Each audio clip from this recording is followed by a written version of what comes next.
What's up? What's up? What's up? It's your boy, Big Game James, and I want to welcome you to the Chop Shop. Alongside me tonight, I got my man, the musicologist A. Reed, Sir.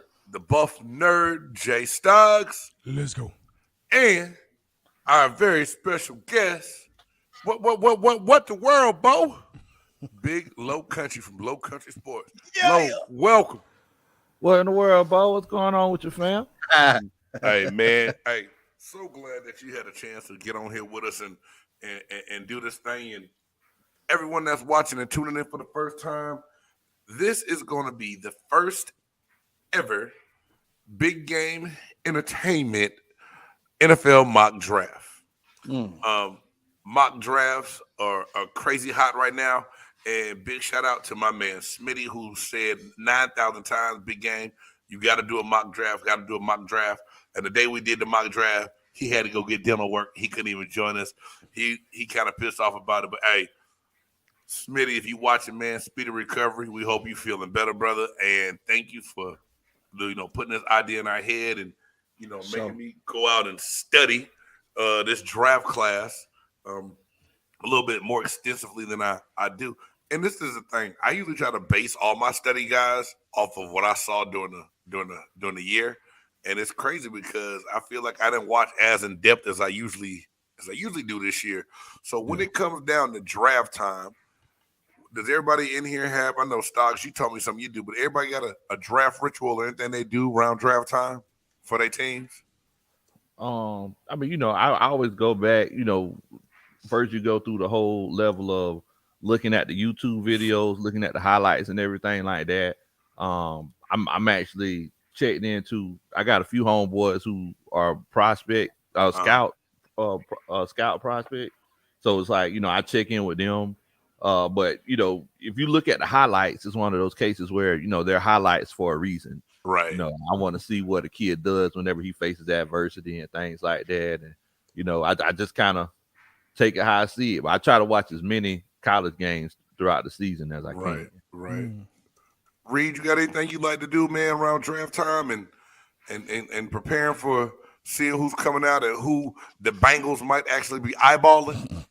Well, I keep up with their news and their wants and their needs, and kind of watch to see the kind of guys that they are looking at, that they're kind of trying to bring in and talk about. So I kind of do research upon those guys a little bit. But then at the same time, man, I'm looking at every team and seeing, especially like even during the season, while the season is going, I mean, you can pretty much determine who needs what as the season is going. So it gives you a good, clear, perspective of what these teams need to go, which way they need to go going forward. But that's the beauty of this draft, man. That's the beauty of the draft because, you're building pieces. You're building pieces every year. So, it's just, whoever's going to get the most bang for their buck, man. So Got you. J-Stogs, what about you? I know you say you do an annual draft party, which I think is real cool, man. Anything else other than that before getting ready for that draft party? Here's the thing, man. Just like most teams, most fans, you get, real excited, get hyped because this is the beginning, of the beginning of the beginning. And you're like, okay, what are the needs and what happened in free agency, which was crazy this year. So it's like, oh man, so it's hype. You start looking at, the drafts, the mock drafts that people are talking about, the players that are moving up the board, down the board, right? The Senior Bowl, stuff like that. And you start saying, okay, this is who I want. You start talking to your homeboys, like, what are you thinking? What do you thinking? What do you think? And so, we have a draft party, and we're all excited. We have wings and pizza, catfish, bro. We do it up, man. And then next thing you know, as a Cowboys fan, they draft. And you're like, what the hell is that? And so that's usually my draft ritual. And then like late Thursday night, early Friday morning, I'm crying in a pillow. Gotcha. With the exception of this last year. I was very excited, but hey, Michael Parsons was a great pick. Yeah, pretty much crying in the pillow. Great pick, and I got to take my hat off to the Cowboys front office because when they got Parsons, I was like, "Is that really what they needed?" Yeah. But his play, his level of play, and his versatility was like no other, so it made it great. I know the one thing I'm super excited about nowadays is social media, things like Twitter and even groups on Facebook. So able to get out there, and even though I'm not a fan of all these different teams, I'm a member of all these different groups. So I want to be a member of the NFC East group because I want to see what they're talking about. And it's a way for me to get quick news. Low a couple weeks ago had me on the NFC South roundtable.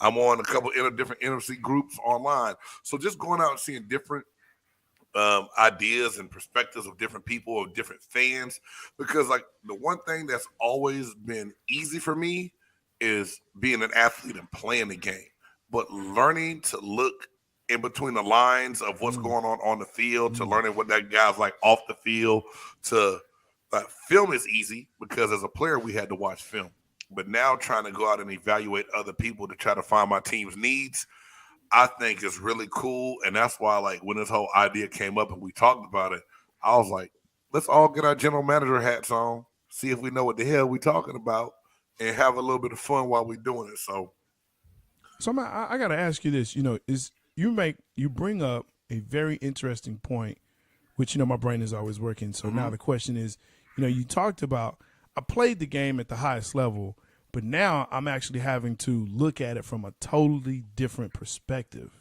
Yeah. Man, talk about that. I mean, that's, I've heard that from other players before, but to hear it, hear another player say it, kind of give that perspective of what you're actually talking about. Well, Jay, it's crazy because even like when I was on with Low and the fellas a couple weeks ago, man, I was like, hey, this is something new for me because as a player, I know my teammates, I know my front office people, I know everybody in the building I need to know to talk to every week. I know the opponent we're going to face that week. But as a fan, you know what people like to eat for dinner, where they like to take their wife, what kind of car they drove when they first turned 16. I'm like, God damn, what are you doing? Are you stalking people? But this is just a whole different vantage point. And I really, for me, I was intrigued. I'm always intrigued to talk to like super fans or fanatics, like we say on the other show, because I like to see how your mind works. Because for me, when we got there in the mornings at 6:30 workouts, I was punching the clock. I was going to work. I was hitting the weight room. I was going to get film, get breakfast, and we had team meetings, position meetings, walkthroughs, lunch, back on the field for special teams, regular practice, off the field, training room, go home, get some sleep, do the same thing the next day. That was my 9 to 5. While I'm doing that, fans are, man, Tampa Bay just drafted this kid named James Canada out of Nevada in the 6th round. Says he's got a real high motor and can get all over the field. I'm about to look some more stuff up. I go into a store, meet somebody. Oh, my God, James Canada, you did this. And your senior year in Nevada, you did this. And I'm just like, what the hell? Man. So it's just a whole different perspective for when I'm looking at it, like I want to take the field, learn my craft, be great at it, know my opponent so I know what tendencies to read when I'm on the defensive line and what they're doing. Right. Other people are watching the game, really learning those people and learning the depth of what's going on in the team. And I think that's the great part that all you guys help bring to me. You're bringing a part of the game to me that I hadn't really had to break down before. But now it's forced me to put a different hat on and wear a different hat when I start trying to figure out not just that I call Tampa Bay my team, but how do they think? What depth do they have? If Donovan, Smith gets hurt, who's going to come into that tackle position? It's just different little things, man. I just think it's real cool because fans and players don't think the same. Oh, yeah. No. You know what I'm saying? But when you dig down, and some players aren't going to reach out and talk enough to that fan to see where they're coming from and learn their point of view, to whereas I think it's cool as hell to sit down and talk to guys like when I did the crew with Misador, and every week whoever they played, he had a round table and he would get a super fan from that team. So he had these guys from Indianapolis that came in with these luchador masks, and they've been fans forever. They've been nominated for Fan of the Year by the NFL. And you see, like, this dude puts a lot of time into being a fan to where it's like, damn, somebody almost need to compensate you for doing it, bro. Like, wow, this is amazing. So, That's just kind of how it is for me, being the former player, getting into the overall player, the Mel Kiper side. You know what I'm saying? I appreciate that, man. Thanks for sharing, bro. Like I said, when you said that, man, that got that wheels to turn. And like, when you play this game, and from a fan's perspective, yeah, we have a totally different look at it, right? And trying to understand not only the squad that you love and you root for, but everyone in your division, and then everyone in your conference, and then everyone in the league. Yeah. And I think it breaks down that way to where it's like, okay, we need to at least win the division. So if I'm looking at the Bucks, I'm looking at the rest of the NFC South, like, okay, what's Atlanta doing? What's New Orleans doing? Right. Because if we can't beat Carolina, then we got a problem. If we can't beat, I'm just saying, just in your division, like, you got to make sure, hey, AFC West, what's going on in that division? Like, you now have so much movement. What are the needs there? Right. And I got a team there, but I got to figure out what everybody else is doing in that division and then in the conference. Because if we can do that, then that means we're going to the Super Bowl. Yeah. All facts. Great point. Great point. All facts. All right, man, I'm ready, bro. Y'all ready to get this thing started? So, ready, son. It's four of us. It's 32 picks in this first round that we about to cover. And the way I got it broke down, myself being big game, I was rude. I didn't give our guest the first pick. I'm going first. Reed is second. Typical. Stoggs is third, and Big Low is fourth. So, so starting out, man, the Jackson. I'm gonna go ahead and split this screen up. If it look a little crazy, y'all just let me know if you get me, because I can't see y'all when I switch to control this thing. But a lot of people are talking about, the Jaguars, what they need. And right now, they need D-line, linebacker help, and safety help. They added Christian Kirk. I think they overpaid him, what they gave up in this trade, but that's their business. Evan Ingram at the tight end position, and Foley Fontatula, the defensive tackle that they brought in free agency. So I think they got some pieces that's going to help. But they need a big-name edge rusher to me. And I know a lot of people are talking about Aiden Hutchinson from University of Michigan. Things that I saw on him when I watched some film is he's good up the field. He's stiff laterally to me. He doesn't get around the corner well when he's trying to get off blocks. And I think in today's NFL, he doesn't play that corner like the Bosa brothers do. So I think he's going to be a little bit limited, and when it comes down to playing the run, playing that reach block. The edge rusher that I like, and I think that the Jacksonville Jaguars should get, is Kayvon Thibodeau out of Oregon. Now, me saying that, that's the pick is in. That's what we needed.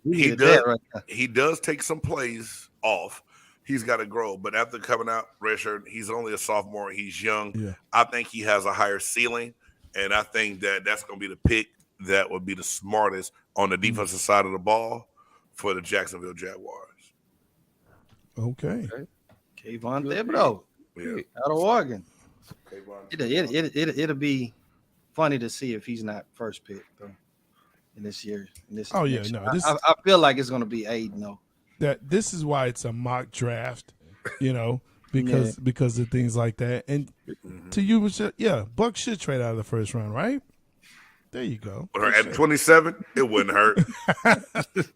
Get something for it, At 27, it wouldn't hurt. Get something for it. Add up for some later rounds, because what's going to be there. So, and you know what, Stoic? Guess what? I actually have the Bucks pick. This is the great part, and I know it's the second pick, and I know it's Reed, so I'm gonna keep mine to myself. Go ahead. Yeah, do that. It's A Reed's turn right now. It's A Reed's. Okay, well that's funny. All right, so the second pick for the Lions, Detroit Lions.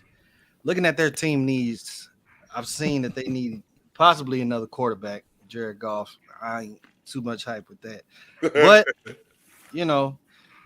they make the trade. They probably gonna still keep him and keep trying to at least work with whatever they got. They need edge help. They need safety help. With you taking Thibodeau, I think that the Lions would probably end up taking Aiden Hutchinson. All right. Defensive. Yeah, for that edge. They go ahead and take care of that edge part right there, and they ain't got to worry about it. like you said, they still got Goff, and I believe they have another pick. Yeah, they got like number 32 at the end, so they could possibly find, they could possibly find him a safety or whatnot. But looking at the edge help, because that defense is probably gonna need some help. So if you're gonna go with K Vaughn, we're just Aiden Hutchinson for Detroit, second pick. All right. Is there? I'm trying to see if there's a way I can make this a full screen to make it a little bit easier for the people to see our picks. But I think if you go to the last one, they just won't see us. If you go to the last one. So if I go right here? Yeah, to the last one. I know, like, if you want to make the screen bigger, as well, Big Game, you could actually hit that zoom feature. I just did. Okay, you did. Okay. I hope on y'all's end it looks good. Y'all let me know if it doesn't. But Big J-Stogs at number 3 with the text. It's your pick, big dog. Yeah. So let me just say this off the rip. I was given this picks of every team I hate. That's just, Hey man, it's just what it is. I didn't do that on purpose, man. He did. He did. I know you did. So, yeah, that's what it is. So, I think if you just go ahead and put like the cinema layout at the end, that should, take everyone out and it'd be a little bit bigger. But what layout? The cinema layout right at the end, bro. I can do it for you if you like. I mean, if you can, you just want to see what it looks like, and there you go. You see that? You see I did that? Yeah. You see I did that? There you go. You just took us out of it? Yeah, I did. Are you okay with that, Big Game? That's true. Yeah, nobody needs to see our ugly faces right now. That's cool. There you go. Thank you, Sador. I appreciate you, man. You're the guy. You're the man. Look, here's the thing with Houston. They need everything. And it literally says on every single draft, mock draft, it literally says every position. So I don't feel as though I can go wrong with this. And so now the real question is, where do you go from here? Where do you start to build a football team that needs every position? Mm-hmm. And this not being a good quarterback draft, it's not. And I don't care what anyone says, and they can build it up however they want to. I say you start with your lineman first. And so for that reason, I'm actually going to go with Evan Neal, the tackle out of Alabama. That's a great pick. I think he's going to be a good pro. I think so too. There are some other linemen that I looked at, but and I think they would have done a really good job. But I think for Houston at this point, start with a good tackle. You can start out on that left, and then you can start building your line from there. And then the next draft, you can come back in and you can get the quarterback that you want. I feel sorry for Lovey. Yeah, it's gonna be tough, man. I feel sorry for Lovey. Yeah, it is what it is. All right, it's a bridge. Big Low is up with the Jets. Jets. Jets. Man, suck. Wow. JETSSUCK.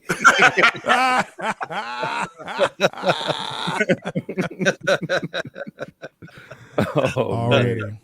So, I was doing my research before we started, and I was looking. It said that the Jets need a wide receiver. Mm-hmm. Now, I know that they got. I think this Braxton Berrios kid might be legit. Corey Davis. I've always liked him. I felt like he was kind of a victim of the offense that they were in previously. So just looking at their team and the way that team is built, as far as the front seven, it's not as bad as the back seven. Mm-hmm. So I was legitimately thinking, and I know that it's saying that the Jets need a cornerback, and their cornerbacks are looking kind of sick, but I think we're going to go Kyle Hamilton for the Jets. I think, he's one of those people that could play multiple positions, and I think they need that more than anything. If they had two of them, they'll put them in two different places on the field right now. So I think I'm going to go Kyle Hamilton. Okay, that's a good pick because I think he's versatile enough. He can play in the box if he needs to. He can cover. A little bit like Adams, maybe, that they lost and had a long time ago. Not bad at all. Oh, man. I mean, it's back on me. And I have to pick a team in Jay's division that I think is just like a chicken running around with their heads cut off. The New York Football Giants. And it says they need offensive linemen, edge rushers, and linebackers. You know, they got Tyrod Taylor to come in to be competition for Daniel Jones. Is he going to be? Well, I think so. I think Daniel Jones has to look over his shoulders now. Tyrod wasn't bad in Houston last year when he was healthy. No. And I know I said when he was healthy. It happens. Okay, there it is. What a lot of people, I think, sleep on, Mark Glowinski, the offensive guard from Indianapolis, moves over there. He was very, very solid for Indy. That was a good free agent pickup for the Giants. And then Joe Feliciano, the offensive lineman, they're moving him from guard to center. And I think that might be difficult, but I think they address a lot of offensive line needs. But for some reason, I still think that they're going to go O-line to try to protect things and open up holes for Saquon Barkley. And although I believe Derek Stingley is the best player on the board available right now, I think Charles Cross out of Mississippi State, he moved up the board a little bit, but I still like Iquana a little bit better watching the film from NC State. So I think that's who the Giants are gonna snatch up, tackle, and they could move them inside if they want to. And they did draft a guard out of UTEP a couple years ago. So I think they're gonna just try to take a page out of the Cowboys book and bolster this offensive line up a little bit. Okay. Yeah, I wanted to say to you, James, you said that Daniel Jones needs to look over his shoulders. Yeah. You know, on my channel, I'm always referencing songs and everything. So you said he needs to look over his shoulder like a Michael Jackson ad lib. That's what you're saying. Just look over your shoulders, honey. There you go. Nah, Reed. Just look over your shoulders, Denny. Oh, Lord. Boy, y'all crazy. Somebody about to be there. Somebody, maybe not Tyrod, but it will be somebody. Somebody gonna be on that ass. Yeah. All right. So. Okay. So I think it's segue. Yeah, Avery, you're up with the Panthers. Again? Yes, sir. With the Carolina Panthers. Interesting. Okay, I've seen that the Carolina Yeah, Panthers need offensive tackle help, but it's my thing with the Panthers. They need a QB. Yeah. Like, seriously. I know what they tried to do with Sam Darnold. I know what they tried to do with Cam. Trying to bring that back, that spunk back. But you need guys that's going to be able to throw the ball to Robbie Anderson, guys that can kind of help get some of that pressure off of Christian McCaffrey and stuff like that. So in my case, I'm saying that the Carolina Panthers, this might shock y'all too. Right. Shock the world. It's okay. Malik Willis. Carolina goes Malik Willis. Okay. Carolina goes Malik Willis. I feel like he'd probably be more of a fit over there in Carolina than Kenny Pickett would. So, yeah, I'm going Malik Willis over there. Yeah, you got me a little bit on that one, but I understand the pick because that is something that they do need, though. Because Sam Donald's coming out defending himself right now. Now, I'm going to be real interested to see what Rashad and Dave would say if they hear about this pick. I'm about to tweet it out to them later. Especially to have somebody that can move around in the pocket and stuff like that. Something, kind of representative of what Cam Newton was able to do when he was there at the same time. You know what I'm saying? So, I like to see that. Okay. I'm surprised that picked that quarterback, only because of some of the connections that I think the kid from Pitt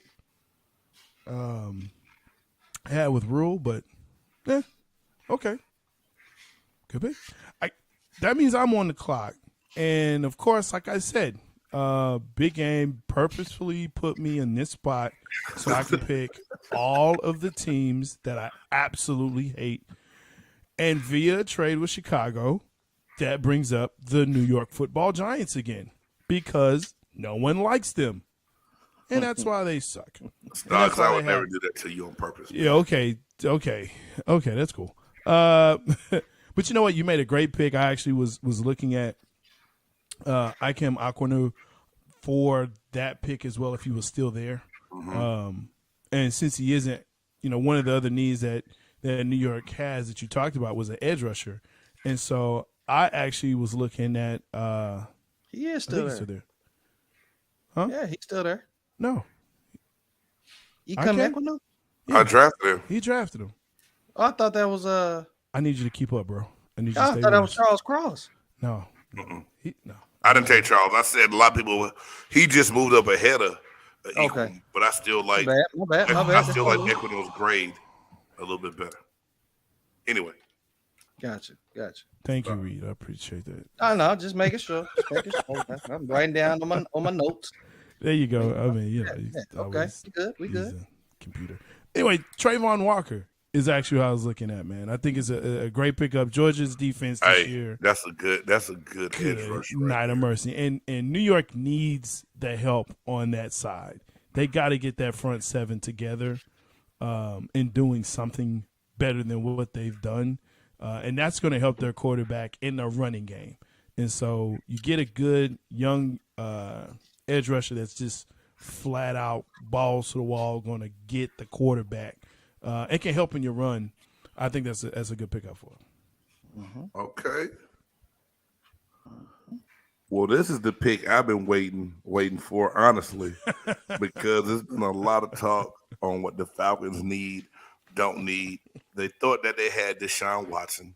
It didn't happen. They bring Mariota in. Matty Icebox is gone, or hot box is what some people like to call him instead of ice. Matty Tray. lukewarm. Anyway, Oh, you've been calling him lukewarm. Oh, Prove me wrong. As you know, that's what I always say. That's my theme. Prove me wrong. hey, if he acting fool in Indianapolis, don't say nothing. I won't. Who like this pick, man. I'll be talking. Well, y'all call him Matty Icebox. Just know that there's an icebox where my heart used to be. As my quarterback, man. All right, T.O. I like Matt. I actually like him. All right, T.O. All right. Yeah. That's my quarterback. Oh, No man. disrespect. Nah, brother. But, Nah, man. I mean, it is what it is. But it is a tough situation. The Atlanta Falcons, they got naked trying to get Deshaun Watson, and it just left us naked and lonely. Messed us up as far as Matt Ryan's relationship moving forward. And with this 8 pick, there's a lot of great talent that's still on the board. You still have Derek Stingley, you got Cross, Amon Gardner. I would have seriously considered the Falcons taking him. If we wouldn't have got Casey Hayward in free agency. So with that being said, I think the Falcons are going to get Ritter with that pick if Malik Willis is off the board. You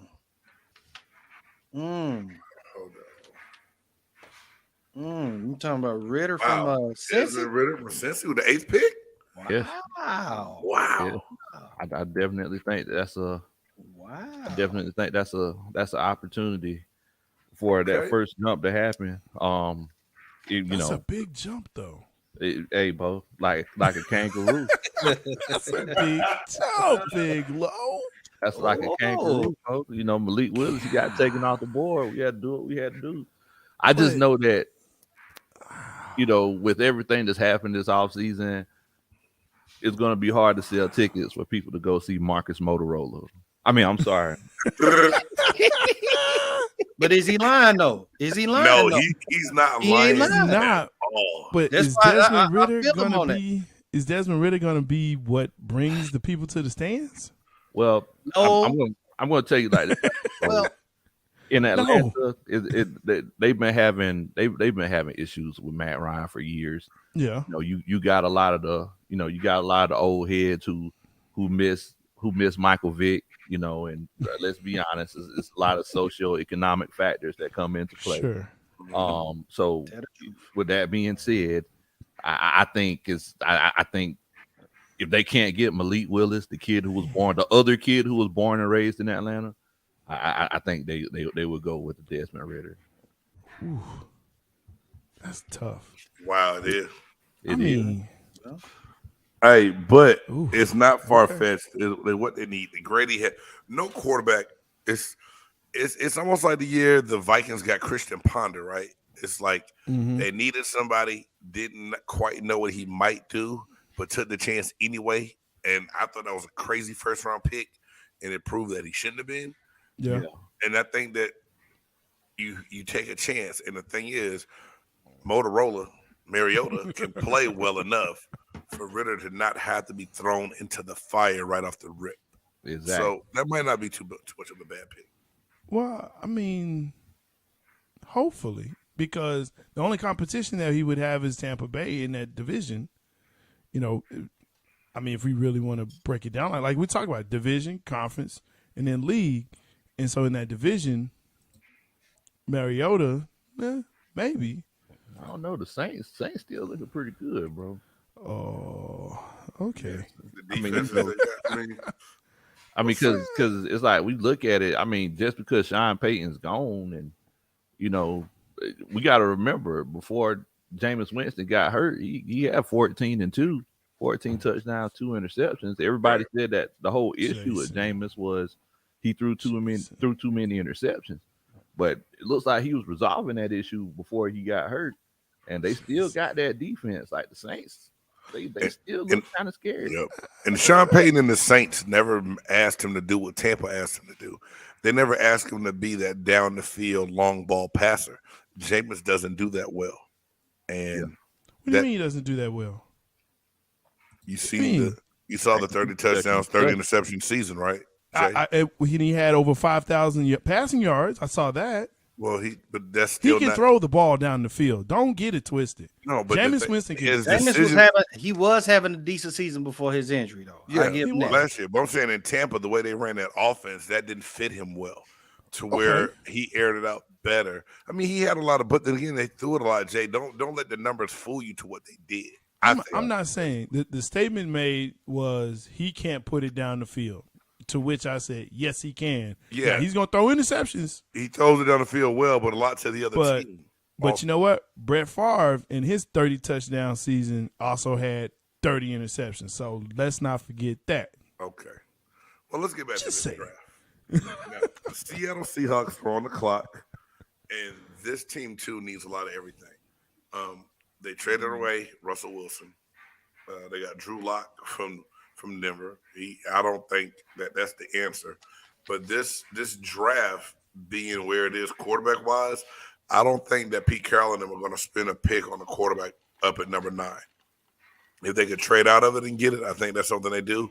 But knowing how they've always been heavy on getting defensive backs and everything else, I believe that they're going to go out and get Derek Stingley Jr.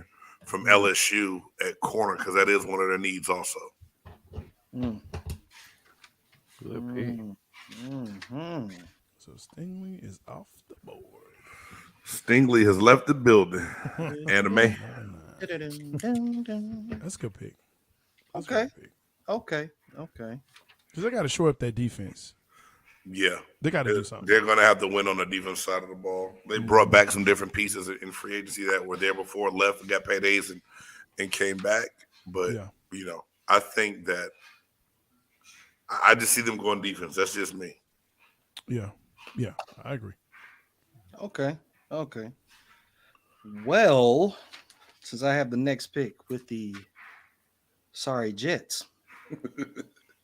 Didn't you pick for them before?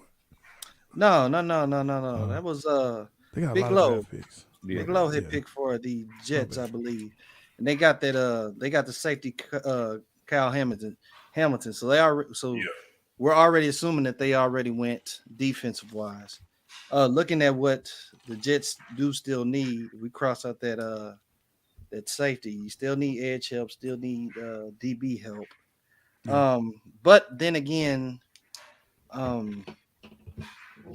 I still think you need to get some help for Zach Wilson. I think for some reason they just still want to go with Zach Wilson. And I think, they're just gonna Want to keep him protected just a little bit more and see what all he can do.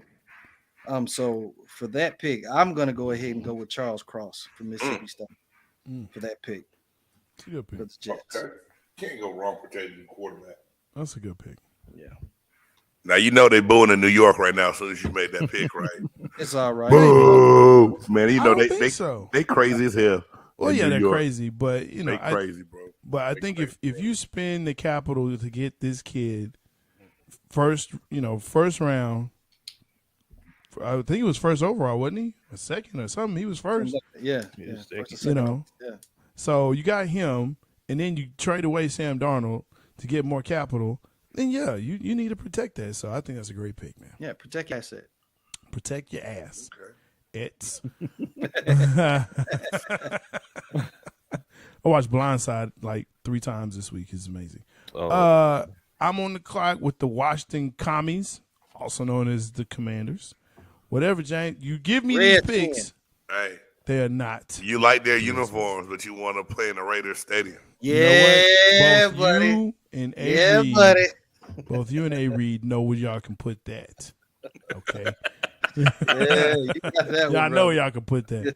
Anyway, with the Commanders, I actually was looking at this and saying, they have, even though they got Carson Wentz, they still have a need a QB. I don't care what anyone says, because Carson Wentz, to me, has never been the man. We know the truth. Especially not. Yeah.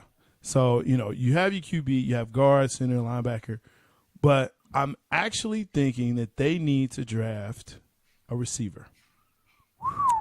And so with that, I think they should go ahead, jump up and get Drake London. I love Drake London.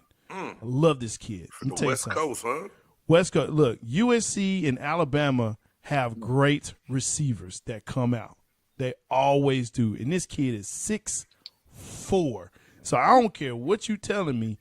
Big, tall, can go up, get the ball. Let's go. Okay. Let's get it. So yeah, Drake London is going to be the pick for Washington. They did, but he's not lying because they needed a receiver. They like- need it. Sorry Who about do they have?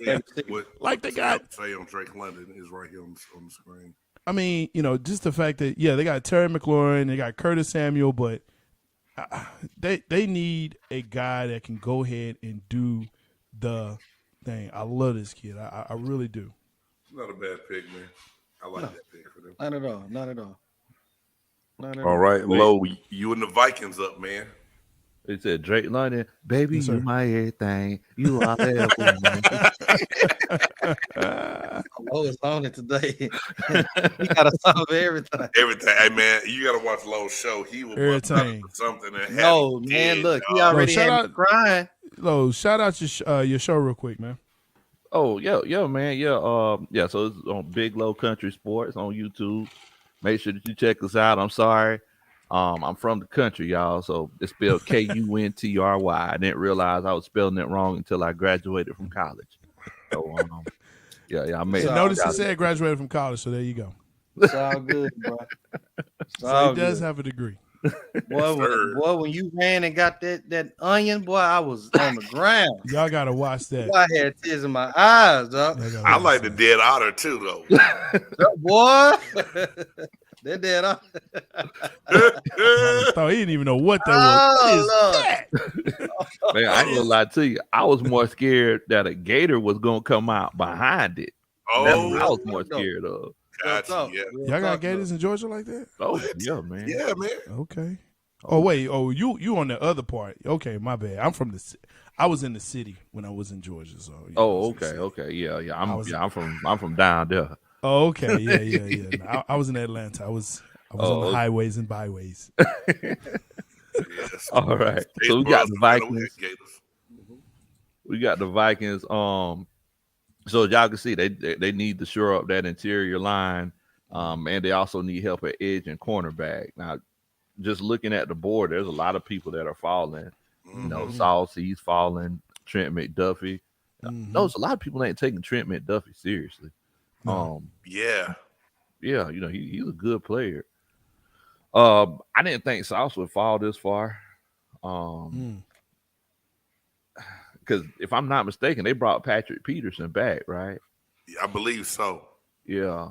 So I could see I can see him mentoring a young Sauce Gardner. So I think I'm going to go with Sauce. He'll actually be in a good situation because he could go up against Justin Jefferson and Adam Thielen in practice every day. So let's go ahead and go with old Sauce. Get lost in the Sauce Gardner.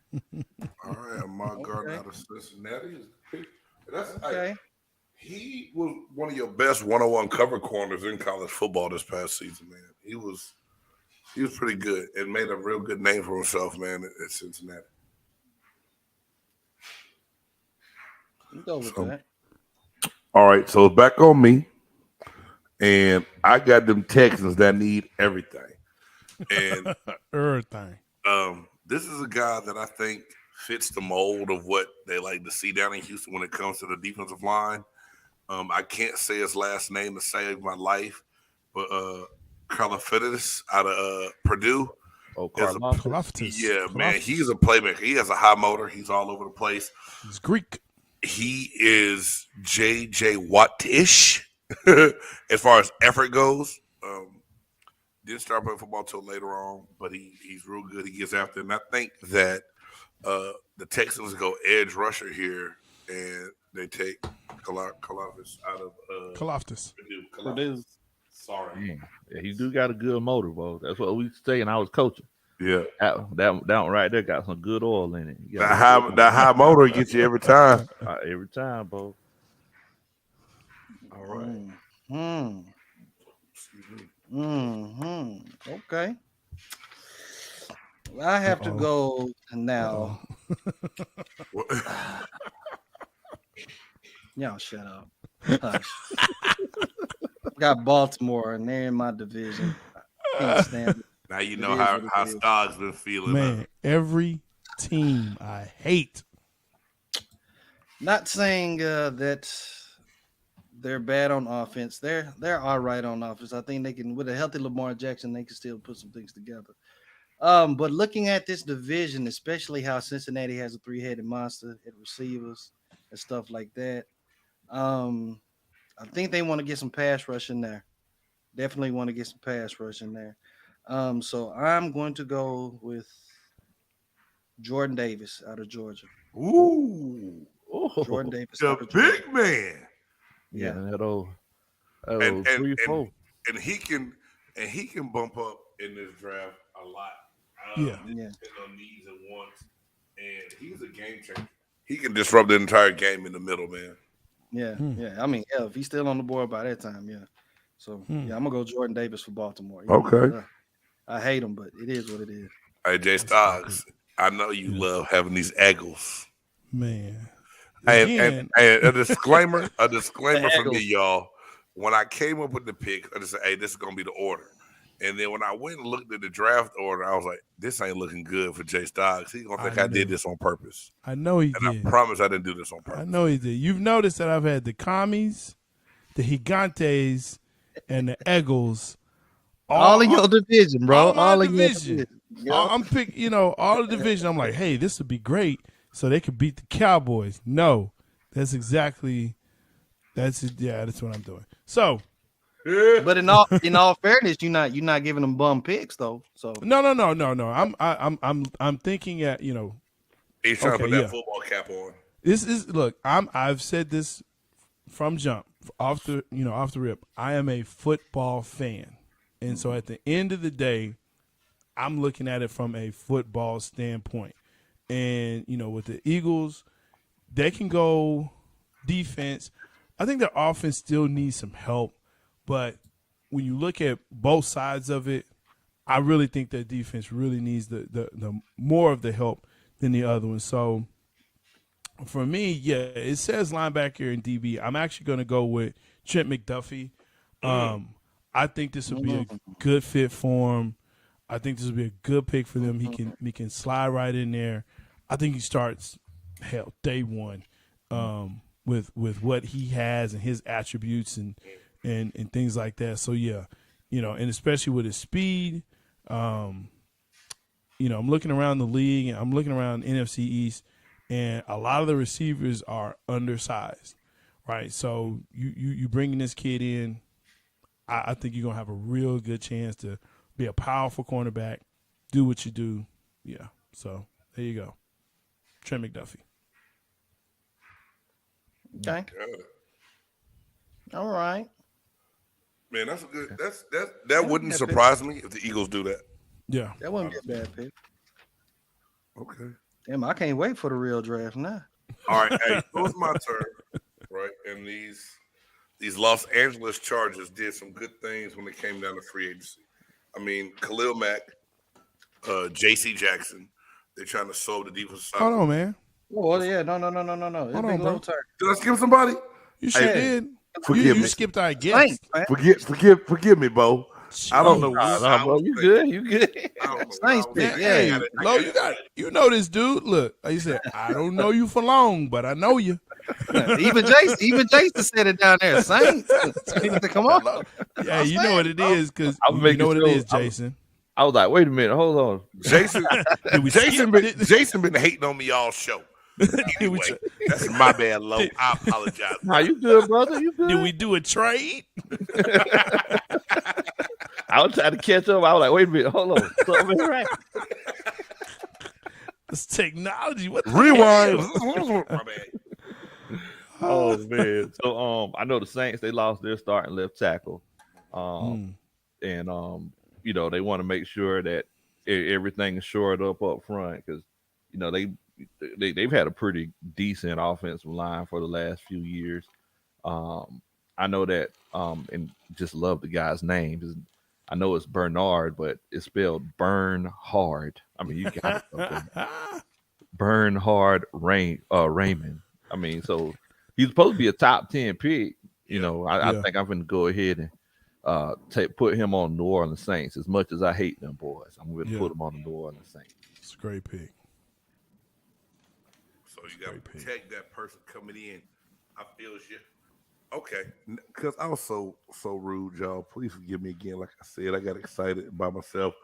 The Chargers intrigued me as another one of those teams in the AFC West to see what they're going to be able to do this year. Like I said, to go out and get Khalil Mack and J.C. Jackson from the Patriots, one of the best corners in the game. Mm-hmm. Now I think you got some protection last year at the tackle position for your quarterback. I believe now, although they could still use another tackle and even some interior, they did some things in free agency. I think they're going to get another receiver to go with Keenan Allen. So I think this is where this was hard for me because looking at what's on the board, I like Jameson Williams a lot, but I think Garrett Wilson is just a name that they're going to love. So I think Garrett Wilson out of Ohio State is where the Chargers go when they pick, man. Hey, do you think the GMs when they're in war rooms, they say the exact same thing that A. Reed said? Yeah. When somebody draft their pick. God damn! Yeah. I hate them. I'm sure they do. Oh, I love it. I'm sure they do. We should do a mock draft every week. Hey, we can do round 2 next week. No. All right. He said no. I tried, brother. He said no. Okay. Right. Damn. So we right back to Philly. Yeah. Philly has Trent McDuffie. They got their cornerback. Yeah. And I was looking at their wide receiver because I was thinking that your boy needed another receiver besides God damn, I can't even think of his name. Devontae Smith. Mm-hmm. You need another help over there with Devontae Smith. But looking at what they need, man, another defensive end, another interior offensive lineman. I don't necessarily want to go edge for them, but I think they really need that help. And you know what? I wouldn't be surprised. If Philly went with this. Since you went ahead and took my receiver, I'm gonna go Jameson Williams from Alabama. Okay. I'll go that route. That's more because they both Alabama. You know, him and Devontae Smith, Alabama boy. That's really hating right there. Nah. Why is that hating? I don't know. I just wanted to say it. That means you had him in your crosshairs. Nah, possibly. I just, yeah. You said Garrett Wilson. Now Garrett Wilson. Love the OT pick. See, yeah. See? Yeah. It's all good. It's all good. But yeah, I'm gonna go Jameson Williams for Philly. Yeah. And the funny part is, guys, is that the hard part about these drafts off top, it's not that you just trying to, you can only get like one player at a time. Mm-hmm. You know what I'm saying? And then you got to sit back and think like, well, free agency wise, I can go pick this guy up, or I can go, I can go for this position here, or go this, find this position at a free agency. So you just got to kind of make the best decision that you can, man. No. I totally agree. And so give him another target besides Devontae Smith. Yeah, Devontae Smith is good, but he's such a small guy. So give him another playmaker over there.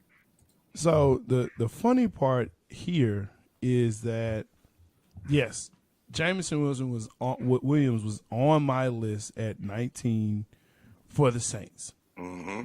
And, the needs, of course, for the Saints QB, wide receiver, tackle. But, between Jameis and whoever else, I actually do have quarterbacks down for them. But I feel like they need to draft a receiver because we're not entirely sure if Michael Thomas will, number one, be healthy for the beginning of the season. And number two, if he'll want to play, because he seems pretty disgruntled down in New Orleans. So, and then past Michael Thomas, it's really kind of a crapshoot. Deontay Harris really hasn't lived up to whatever it is he was supposed to live up to. You don't even know who the tight end is down there. So it's kind of like, okay, who is Jameis going to throw to? Tyson Hill? They move him over to tight end, or they put him at quarterback or wildcat or whatever.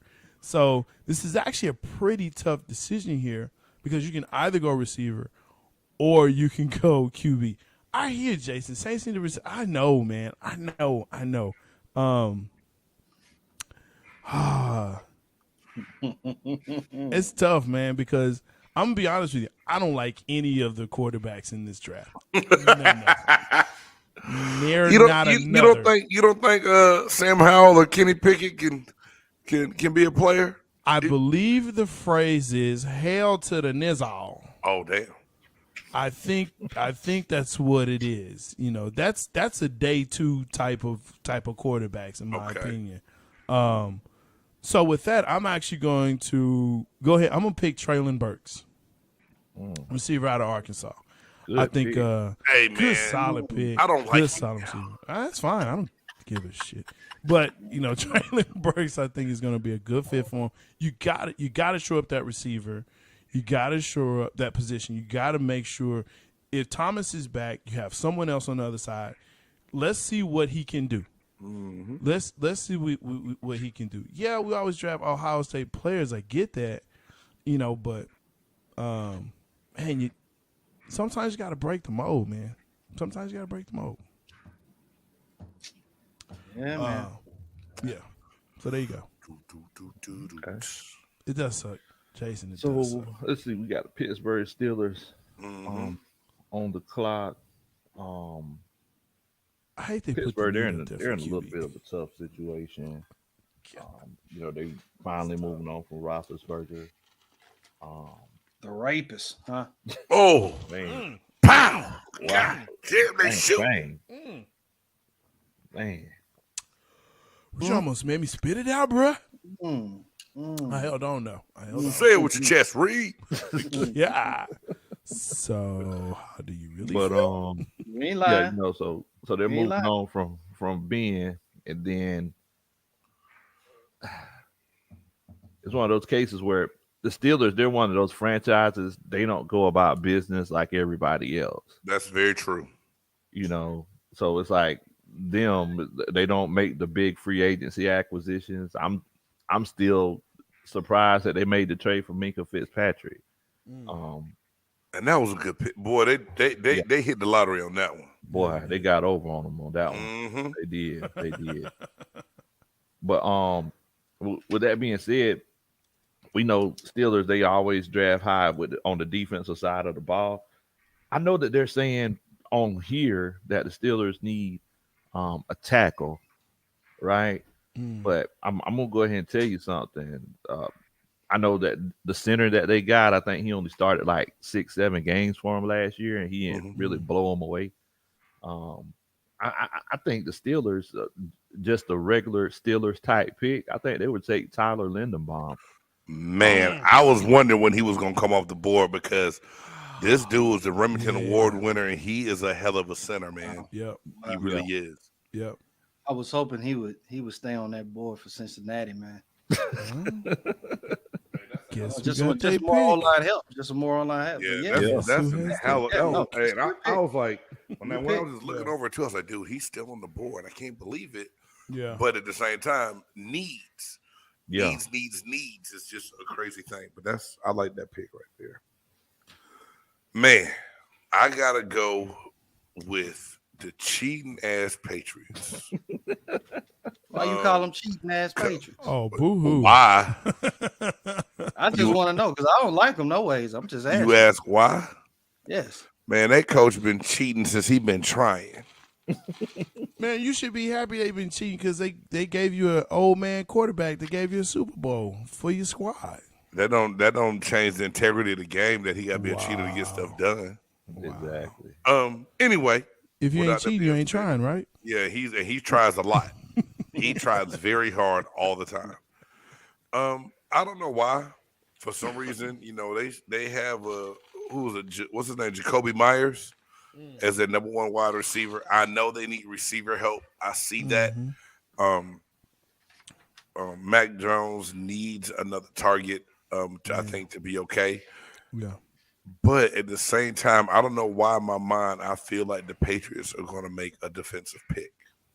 Because of their coach? Yeah, because of their coach. And a guy that I was very, very high on this entire season and I think played really well. And I think he can come in, learn the system, and do very well in the system is Nakobe Dean out of Georgia. Good pick. I think that he would come in and be the guy that could do some great things under a Belichick-led defense. As much as I think they need a receiver more, I see that being a pick that they would think is a steal at where they are at 21. Good pick. Well, thank you, J-Stogs. Well, every now and again, you impress me with your football acumen. Every so often. The monkeys do fall out of trees sometimes. Sometimes. Just remember when the monkeys peeing on you, it's not rain. Way down the jungle deep. Oh, okay. Let me start now. Now it's a draft. Okay. So I'm up next. Yep. 22nd pick. We got the Green Bay Packers, who I really don't care for. They need a quarterback because the one they have is douchey. Oh. Well, they have their quarterback, and he's not. I guarantee you, he's stealing all that money. They have 2 first-round quarterbacks on their team. Yeah, they do. They sure do. For a team that was willing to give up probably one of the best receivers in the game and let him pretty much walk away because they didn't want to pay him. And I don't know why Rodgers is just so keen on Randall Cobb and all that stuff. Because he's douchey. Well, I want to go wide receiver, but this is my thing. With Green Bay, I mean, their defense needs help. Defense needs help. Because if I ain't mistaken, then San Francisco beat them, right? Last year? Playoffs? Yes, Man, sir. when you sign Jalen Smith for a month, you need help. Yeah. With that being said, because he hadn't even, and I'm surprised he still ain't off the board yet. Shout out to all the knees out there. I think they'll get some edge help. I think they should get some edge help, and I believe Green Bay goes for Jermaine Johnson out of Florida State. Man, he felt like a rock. Woo! He fell. Man, he did. Wow. But I think about that time, they're gonna need some of that edge help. Somebody that can at least try to help them and get those. There's a couple people on this list that I'm still looking at like, Yeah. And I know we're not doing it. Somebody gonna get some steals in the second round, dog. Oh yes, sir. Oh yeah. Yes, Big sir. time. Yeah. Yes, sir. Yeah. If this is how it's going, yeah. I'm gonna ask y'all though. I usually pay attention to like maybe like 2, maybe 3 rounds. Then after that, I'm just like, I'm out. After that, I watched them late rounds, Reed. That's just because I think I got drafted late. So I still like to see how those underdogs do later on. I really do, dog. Yeah, because I know I was better than a 6th-round draft pick. I mean, Rodgers was picked in what 6th round, wasn't he? No. Brady was. Brady was a 6th-round draft pick. Yeah. Brady's a 6th-round draft pick. Dak was 4th round. 4th round. Yeah. 4th round. Terrell Davis was a late round pick. I mean, you got some Steelers. You got some. Yeah. There's always going to be a couple. I mean, every scout's not that right, and different people peak at different times. And when you're at a different school, you don't know. But hey, and then it's situations, man. Mm-hmm. It's situations, man. But I think scouts like what they like, and so and I listen to Brian Broaddus, who's on the radio out down here in DFW, and he scouted for Green Bay and the Cowboys and some other teams, and one of the things that I've noticed with him is there are players that he looks at, and there are metrics that he looks for. And the Raiders are known for this, where they will draft speed. They don't care about your hands. They don't care about if you know a route tree. If you can run fast. Darius Hayward Bay. I'm saying, that they're going to get you because they want speed. That's what they like. So they tell their scouts, go draft speed. Go get some speed. If you find it, go get it. So it is what it is. All right, having said that, for the Cardinals, it's almost like the fact that you need offensive line help. Mm-hmm. You need defensive help, especially on the back end. The back end and the defensive interior. But I think for them, you have to figure out what you're going to do with your defense. With your defense. So I'm actually going to go Devontae Wyatt, defensive tackle out of Georgia. Well, them Georgia boys got 3 people drafted in the 1st round. Listen, as I stated earlier, Georgia's defense came out and showed you what they can do against an Alabama offense and really the rest of the league. Like, the whole college football stood up and said, damn, Georgia's that good? And the defense was like, we've been this good. And so they've been there for a couple of seasons like that and have shown people this year. It was kind of like a coming out party, but they're like, look, we've been here. So with that said, yeah, that's the guy. Okay. Now, so I have the honor and privilege of drafting for J-Stogs is hey, there Dallas we go. Cowboys. Yes, sir. Now, my first question is, Mr. Stogs, is that you know what? If I would have drafted Devontae Wyatt, would you been upset with me? No, not at all. Okay, because that's who I was going to draft. Yeah. Yes. So they need interior, and that would have been a great pick. Yeah. Thing is that now it's one of those cases where, so I know your defensive coordinator very well, Dan Quinn. He finessed us out a whole bunch of money. That's a whole nother story. He got you to the Super Bowl. What are you upset about? He got you there. He got us there. He got you there. And that's what we're upset about. You know what we're upset about? We're upset about the fact that before the Super Bowl, he let Kyle Shanahan interview for a head coaching job, which coaches never do. But that's neither here nor there or here and there. Anyway, I'm gonna go ahead and tell you. I think the Dallas Cowboys, because they do need that interior help. Yes. I'm going to step out in a different direction. Mm-hmm. I think I'm gonna go with Travis Jones I'm not mad with that. because I know that Dan Quinn he likes to run. He likes to run the multiple fronts. He likes to run That 3, is 4, the and defense 4-3. out of UConn. Okay. And normally it's one of those cases where um, he kind of integrates it a little bit more the farther the longer that he stays with the team. Yeah. So I think that he's going to run that 3-4 defense a little bit more, especially with Micah Parsons starting to flourish and just playing all over the field. Yeah. Travis Jones, that's your nose tackle right there, Bo. Yeah. Hey, now, Low, with him having that grade that he does, do you think that's a big jump for them to go from the 40th ranked overall ranked player to a first round pick? Although he is the next best tackle on the board, though, I feel you. Yeah, he's the next best tackle on the board. And one thing about it, I don't know, how Jerry and them gonna do it, but I know that if Dan Quinn wants a guy, he's gonna, he gonna get naked and turn cartwheels until he gets him.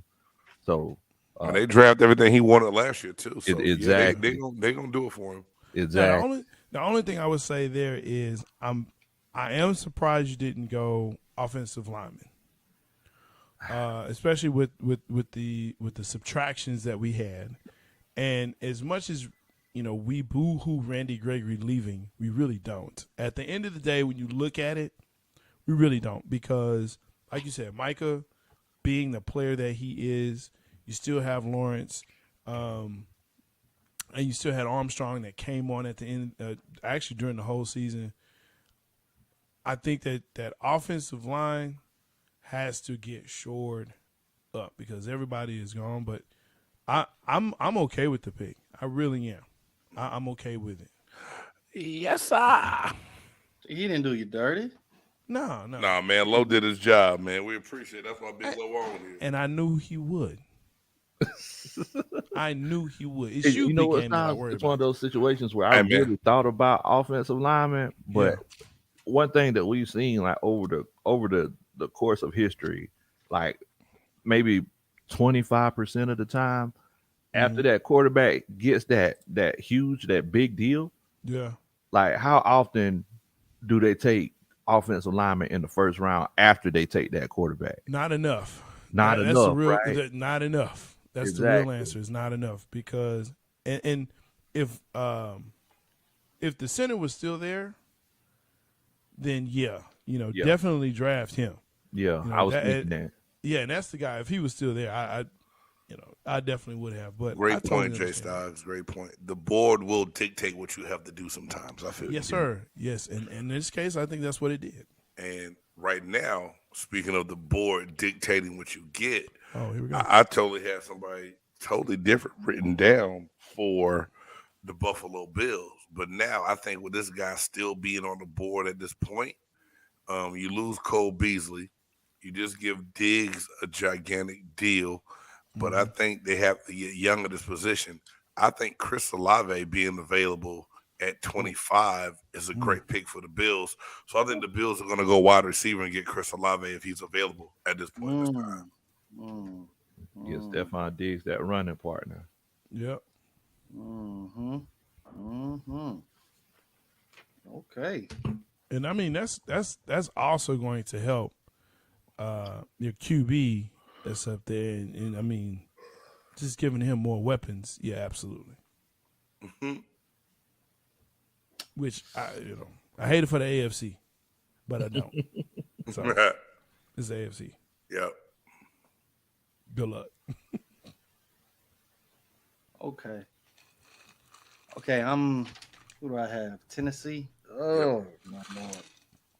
Reed's favorite team. No. To play. You let me finish to play. Look. Tennessee. Dang. And what's real funny is Well, that's another note. With AJ, they still got AJ Brown, Ryan Tannehill. I heard they've been shopping Brown though. I don't know how true that is. I heard they had been shopping Brown. But For I think what? I don't Well, know why. Debo Samuel's for one. He's I not don't leaving know San why. Fran. Well, San Fran would be stupid to make that trade. Yeah, they're not. But I'm looking at a Tennessee team, man, that probably wants to shore up more of their defense than anything. You took Chris Olave. The only other wide receiver that I would look at is maybe Dotson from Penn State. Mm. I wouldn't take any Penn State receiver. I'm gonna go. Chris Godwin's a Penn State receiver. I wouldn't take any Penn State receiver. I'm gonna go with Devin Lloyd. Man, I was wondering when this kid was gonna come off the board. Devin Lloyd out of Tennessee to help them out on the inside linebacker because they need linebackers. I mean, they really couldn't stop the run. I think they were worse than the league last year in rush defense, right? Mm-hmm. Yeah. So I would think, they probably need linebacker more than anything. Which you would think is weird, being a Mike Vrabel team, that you Exactly. know that would be the one thing they could do. Mm-hmm. Yeah. For sure. Exactly. Devin Lloyd, she's fine too, but I want you, Devin Lloyd. Ba, ba, ba, ba, ba. Watch out, man. Wow. Y'all gotta be dying over here. I don't know how it devolved into this, but You know how I do, Bo. yeah. I ain't known you long, but I know you. Look here. So I have the audacious task of picking for one Tampa Bay Buccaneers. Fire the cannons. No, there are no cannons. Do them right. Do them right, Stocks. Do them I'm right. gonna do them right. You're going to draft the kicker and we're going to fight. Stop looking at my sheet. So, no, I actually think old man Tom needs some help on that on that offensive line. And so I'm actually looking at drafting one Kenyon Green. I think this will help with that line and give him more stability there. Like I keep saying, I've said this on the show, Tom looked like old man Tom at the end of that game, his last game last season. And that was due in part, well, okay, whatever. Due in part to the fact that they were getting to him and they needed some more help. This will add depth. This will, definitely give more youth on that line and something else that they can definitely use. So This is just reading them stole Capca from us. Sorry. Yeah. So that's between you and Reed. Anyway, yeah, Kenny Green. Sorry. You're not sorry. Okay, that's You're a not good sorry. pick. That's a good pick. Don't get upset, man. Let's see. So I have the Green Bay Packers. Cool pack, cool. Go Pack, go. They did trade away one of the best wide receivers in the game. Man, because they're smart. Aaron Rodgers. He was a little greedy. DMX told us 20 years ago, stop being greedy. I am who I am. Oh, Lord. Every day when I fight. Low, you know what it is. You gonna have me all crunking. Hey, Oh, Stop being greedy. stop being greedy, lady. Hey, yo, Big Low. But we Rest know in that they power, do need some DMX, help in the yeah. wide receiver room. Yes, sir. We also know the Packers, they don't like taking wide receivers in the first round for some reason. Boy, what is it with them and receivers? I don't know, bro. It's too much. Oh, They're no. a Costs too much mess. money. Costs too much money. I think that I'm finna go with George Pickens. Wow. I'm finna go with George Pickens. You run all nine, He's a little bit of a douche. Aaron Rodgers, he's a douche. They'll get along well together. Very douchey. Very, very douchey. So yeah, Douchey in the dirt bag. Man, douchey in the dirt bag. That should be on a t-shirt. Douchey in the dirt bag. Wow. I think George Pickens might be the guy. Okay. All right. That's a good pick. Okay. The Chiefs and them letting Tyreek Hill go. Juju Smith-Schuster is now your number one, right? I believe, as far as what's on paper. For now. For now, exactly. And you would think that I have to go wide receiver with this pick. You have to, because Juju is not a one. But they have back-to-back picks. So that's going to be on a read. Something I think they're going to need, and this guy here being on the board where he is, I feel like they got to go get Andrew Booth Jr., the cornerback out of Clemson. My gosh, bro, you read my freaking mind, dude. Yeah, I just think You just read my mind. I think Booth is a great pick for them. They need help on that defense. I mean, they need help on all three levels of the defense. But to start with this league, we know it's going to be pass happy this year. With everything that's going on in the AFC West, they're going to have to shore up their defense. And I still think there's enough defensive line depth to get that in the second and third round that can still be serviceable. But I think you got to grab this corner right here, because if you don't get him now, he's going to be going later. And I think that he's one of the best corners as far as like coming in and being able to step in and play as a rookie. You read my mind. You read my mind on that. So that's a good one. And then I'm going to backdoor since KC has back-to-back picks. Yeah, they got Juju now. Let them work out their issues on offense and whatnot. I mean, as long as you got Patrick Mahomes down in the back, you can make some things happen. But I'm going to backdoor with that. And I'm going to go, believe it or not, let me make sure on my list, and make sure on this list that Big Game sent in my list too. I'm making my last minute. Oh my I'm going to go with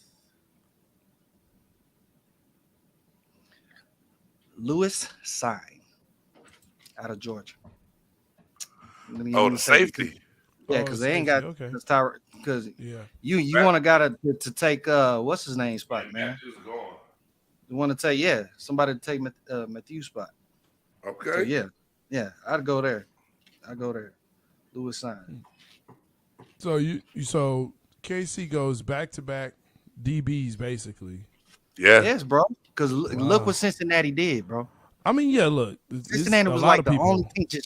It was a lot of teams. It was a lot of teams. But you see what I'm saying? Like, yeah, it was a bro. constant shootout. Yeah, constant shootout. So if they can win like back-to-back defensive back help, that'll help them out a lot. So yeah, I'll go Lewis Sign or whatever, Kine, whatever, how you say it. Yeah. I'm sorry if I mess up your name and you see it, bro. I'm just saying. Hey, Lewis, congratulations. But he a Georgia, he part of that Georgia defense, Hey, man, that's the fourth Georgia Bulldog taken in this first round, I believe. You, 1, 2, 3, 4. No, wait a minute. Too many. 5. All right. 6 Georgia Bulldogs taken in the first round. Man, they did their thing. They national championship this year. Big Game is gonna have to take his shoes off to count how many. Hey, look, so I couldn't see the whole screen, genius. Okay. Good, man. All right. I deserve that. What Tank say? Man. I deserve it. All right. So when Big Low comes on, basically that just means you get to sing. Is that what this is? Yeah, man. Hey, this is the most you've ever sung. Hey, most. Whenever Big Low is on, I'm gonna take advantage and play off of it, dog. Use your singing voice, Jane. Maybe I deserve. You better say that thing, bro.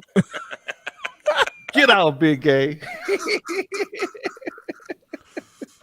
Oh shoot! I'm surprised there's names that are still on the board that have. Yeah. But I got one that's going to shock you. There's going to be some guys that fall. They're going to be crying, but it's going to be okay. The green room will be. This isn't the most attractive class that I've seen. No, not for what we've known it to be in the past, like QBs and receivers and all that, offensive or, maybe a few defensive standouts, that are making big things. But no, it's kind of a hodgepodge of, we just need to find what works. And so for that, I actually have the 31st pick of the AFC champion Cincinnati Bengals. Who they? I don't know. But you're right, Stars. Come on now. Look, as I have stated many, many times, the boy was sacked 70 times this past season. When I say the boy, I'm talking about their QB. And it's just ridiculous. And they still made it.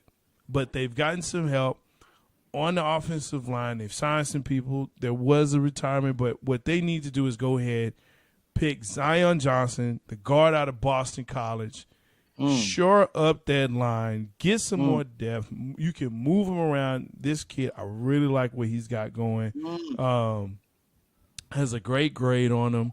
So, yeah, I definitely think this is a good pick for Cincinnati to at least get something in front of Cincinnati, in front of Joe Burrow. Plus, they have two great running backs that are up there, too, that people tend to forget of what they got. But, yeah, definitely put him in there. He's athletic. He can do the thing, Zion Johnson. I like that, man. Appreciate that. And the thing about Cincy, man, I know everybody talks about how he got sacked 70 times and they still got to the championship. Yes. What are the expectations now that he's going to have an actual offensive line? They should do better. They should win. Yeah, I mean, they should at least get back or compete for AFC. I think One they has can to compete. believe. I think they can compete. I mean, AFC West is going to be tough. For next few years, yeah. Yeah, AFC West is going to be tough. Anybody coming out of AFC West, I mean, this is a dogfight. I mean, I think Cincinnati got a chance to beat that squad in the AFC North for years to come, depending on what Pittsburgh does. And we don't know what's going to happen with Lamar. We just perfectly honest. Well, don't forget, you got Cleveland. Man, who? It's hard for me to take Cleveland seriously, bro. Well, who? I mean, you got Deshaun. Don't say who yet. Hey, I mean, who? One thing that we got to remember. I say it. Like, I like Deshaun, but what's after that? Jarvis their defense. I don't even know if he's there. Their defense. You got all right, man. The same way one monkey don't start no show, one monkey won't make one show go. Hey, man, it's like you got Amari Cooper that's up there now. They're gonna go. Say what you want to. The dude can run routes. He's a very good route runner. I'm mad Dallas let him go. I don't understand it, but it is what it is. Y'all will pay a bum who's hurt. Well, all that money. It's the Dallas way. It is the Dallas way. What you mean by that, bro? Look, that's what we do. We go out and we seek probably the worst people to pay, and we pay them, and then we get upset because they didn't, live up to their or play up to their expectations. And then when you have good players, it's like, we'll let them go. We don't really need them. Sucked. Yeah. What it is. Marion the Barbarian. I just cannot ever get over that. He was a fan favorite. You know what I'm saying? People. I mean, but we signed T.O. T.O. was great. 3 years, and then all of a sudden it's just like who was the running? I forgot the running back after that. Just pick. I mean, it was so many. DeMarco Murray was Murray was legit. Murray was legit. He was legit, but once he got to Philly, the very next year he fell off a cliff, and so it was, that was one of those things where it's like, okay, maybe they're right, but then you have DeMarcus Lawrence again. You don't want to pay the dude. He goes to Denver, wins a Super Bowl the very next year. That wasn't DeMarcus Lawrence. That was DeMarcus Ware. DeMarcus Ware. I'm sorry, it's all the DeMarcuses. I just can't keep up. But I mean, it's just the fact that is the norm. Like you have a chance to sign. Oh gosh, now it escapes me. The linebacker from L.A. that went to Buffalo. That's from here. Von Miller. Von Miller. You have a chance to sign him. You have a chance, but the money's not right. The same deal with the they're too busy trying to re-sign the pothead and messed up the Von Miller deal. You messed up the Von Miller deal. They thought Randy Gregory was a higher priority than Von Miller. You mess up the deal with all the players are now escaping me, but the guy out of Seattle that went down to L.A. Wagner. Wagner. He said, "Hey, come get me." He wanted to play in Dallas. I think at the end of the day, he wanted to play. He wanted to play them twice. I don't think he was ever really going to come. I think he was stringing y'all along to get more money out of L.A. Well, whatever the case may be, do what you're supposed to do. Yeah, man, I'm gonna go where the more money is too. I'm not mad at that, but anyway, I'm sorry, Big Low. It's your pick, man. Round us off, bro. I'm so sorry. Oh no, you good, bro. You good. I love the passion. I'm a fan, man. Desire. Hey man, that buff ain't no passion like that buff nerd passion, Low. I'm a fan, man. I'm a fan, man. The only thing I don't like is when people say, "Why? What those Cowboys fans are they're so rambunctious. They're so this and that." Because we're fans. You should be that way. If you love your squad like you're supposed to, then that's what you do. If you're a Saints fan, that's not my issue with Cowboys fans. I think every fan in the league needs to be like that for their squad. My only thing with the fans is that y'all always say at the beginning of the season that you're winning the Super Bowl. Wow, stop. You don't believe that? I mean, I'm optimistic realist. Stop. You know what I'm saying? I'm optimistic realist. Stop. I understand that. Not winning the Super Bowl going in. Do you even think, J-Stogs, do you even think that I was going out there telling everybody Cincinnati's going to win it, or even Cincinnati's going to go to the Super Bowl before they even see it start? Why wouldn't you? Because I was a realist. But y'all went to the Super Bowl. I was a realist. But when we went to the playoffs, we couldn't shut you up. Playoffs, I'm happy. If they win that first playoff game, that's my Super Bowl. You did. You said that. Happy. And when they won that second one, we're going to the bowl. You couldn't shut you up. But my thing is this, man. Of course, by that time. Be that fan. I'm not mad at it. Like the Raiders fans, they know they're not going anywhere. But every year, they right there. Every year. I mean, look, if you don't root for your squad to win the Super Bowl every year, then what are you doing? It's just like Coach Herm said. You play to win the game. That's why you play. To win the game. Play to win the game. Hey, that's it. Coach Herm, can we get this last pick in and then get on our tangent? Yes. I told you I was trying. I got the last pick of the draft. Detroit Lions, they got that crazy guy up there, Coach Campbell up there. He's a defensive guy. Detroit, they actually weren't that bad at stopping the run last year, but they definitely need help in the passing game. So with that being said, I think I'm finna go with Boye Mafe. That's good. He has a really good motor. I don't know if anybody had a chance to see him in the Senior Bowl. Uses his hands very well. Big game. He'll tell you if you know how to use your hands and use your feet, you'll always be at that party at the quarterback.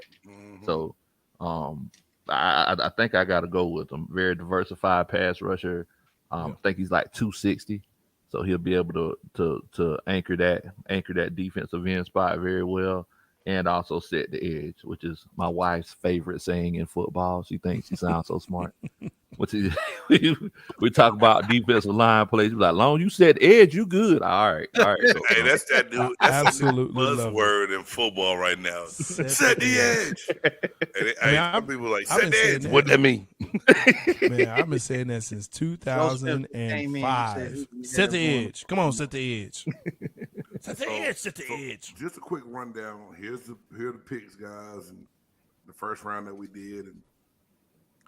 And I know some of these are a stretch. We don't know how it's going to work. And I think me taking Kayvon Thibodeau through a monkey wrench and some of the earlier picks and there's a lot of different things that the Jaguars can do and all these other teams can do, and we know that. What it's going to look like, I don't know. I should say this just to see what it look like if we fall. Joe, we're gonna come back to that question, man. So, Joe had a question. Who did the Ravens get? oh, who do we have the Ravens getting? Yeah.